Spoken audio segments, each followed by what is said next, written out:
All right.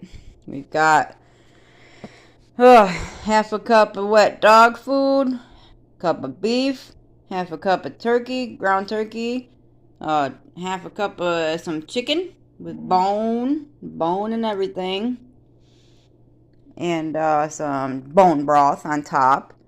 And then the sweet potato sprinkles over top of everything to help her with her diarrhea. She is very hungry. She's not really having diarrhea, but in case she does.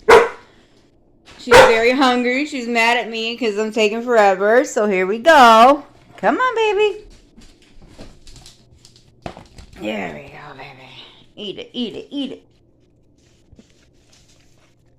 Going for the chicken first. Mmm.